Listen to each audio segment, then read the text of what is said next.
At 4:39 in the afternoon, every clock inside Xenia High School froze. 1 minute later, at 4:40, half the city of Xenia, Ohio, ceased to exist. And 5 tornado, packing 305 miles per hour winds had been born minutes earlier. It became the deadliest single storm of the 1974 Super Outbreak. Yet the school stood empty. This is the minute-by-minute reconstruction of how Xenia vanished. On April 3, 1974, the 25,000 people of Xenia, Ohio, moved through a warm spring afternoon like any other. Shopkeepers locked their doors at the usual hour. Factory workers punched out and headed home along the main roads. At the high school, 2,000 students had already been dismissed 2 hours earlier than planned. Across town, families sat down to early dinners, plates of meatloaf and mashed potatoes steaming on formica tables. Children argued over television channels or finished their chores in the yard. Neighbors waved from porches as the sun dipped lower. A tornado watch had been issued for the region, but Xenia possessed no outdoor warning sirens to cut through the calm. Then around 4:30, the sky shifted from blue to a sickly green-black, and the winds began to rise. That green-black sky over Xenia formed just one piece of a far larger disaster. On April 3rd and 4th, 1974, 148 tornadoes tore across 13 states in a single 24-hour span. It stands as the largest and most violent tornado outbreak in recorded United States history.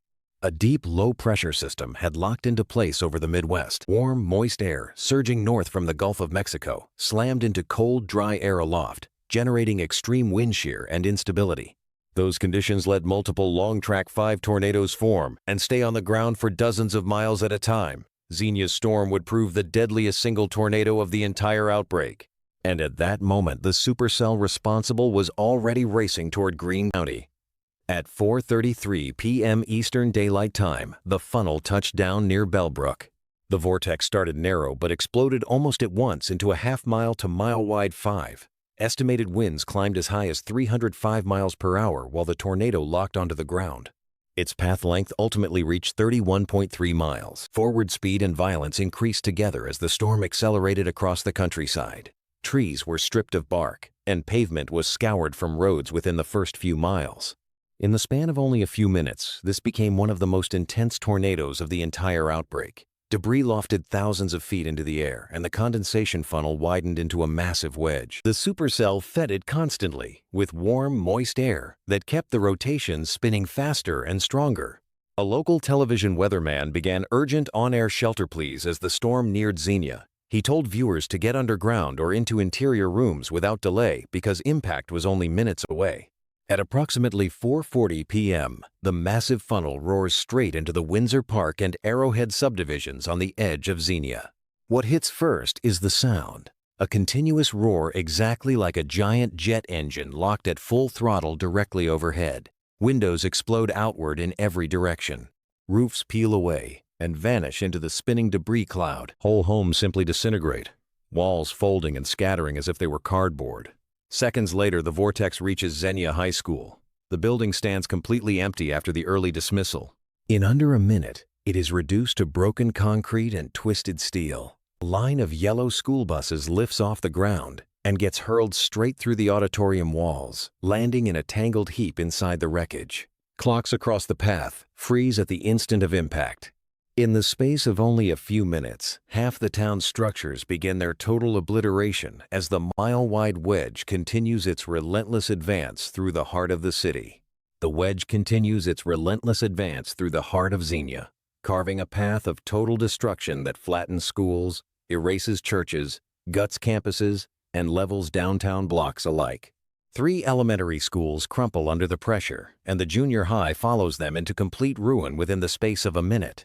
10 churches lose their steeples, walls, and roofs until only bare foundations remain standing. 180 businesses are wiped from the streets, their glass windows, stock, and signs sucked skyward into the debris cloud. In the residential districts, between 1,200 and 1,400 homes are annihilated, down to empty basements, twisted pipes, and scattered personal belongings. The tornado crosses Wilberforce University and Central State University campuses in one continuous sweep of devastation. Dormitories collapse inward on themselves. Classroom wings tear open and spill books, desks, and papers into the spinning air that carries them for miles downwind. 9-year-old Catherine Wilson has taken refuge in the family bathtub when the full force of the tornado arrives at her house. A purple dish rag punches through the ceiling right above her head. Then the roof lifts away completely, and she is left staring up at sudden blue sky where her home had stood. Debris from the town and pieces of personal mail are later recovered as far away as Columbus and Cleveland. Officials place the total damage figure at $100 million.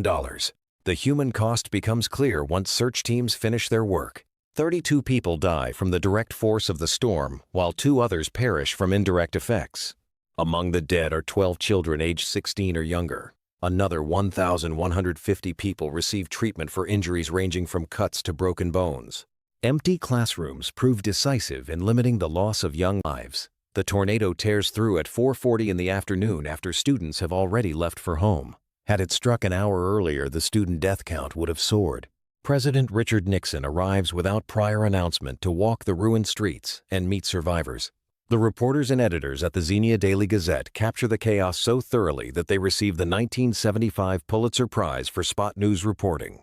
The disaster forces lasting upgrades in how America prepares for tornadoes. Towns across the country begin installing outdoor sirens to warn residents. Weather services accelerate radar improvements to spot storms sooner. Meteorologists apply the Fujita scale more widely to rate damage intensity. Congress revises the Disaster Relief Act to speed federal assistance after major storms. Those lasting upgrades began with 1 minute at 4:40 in the afternoon that permanently rewrote a town and national tornado preparedness. Take a moment to reflect on how ordinary afternoons can vanish. Thank you for watching. Please like, subscribe, and share your personal severe weather stories in the comments.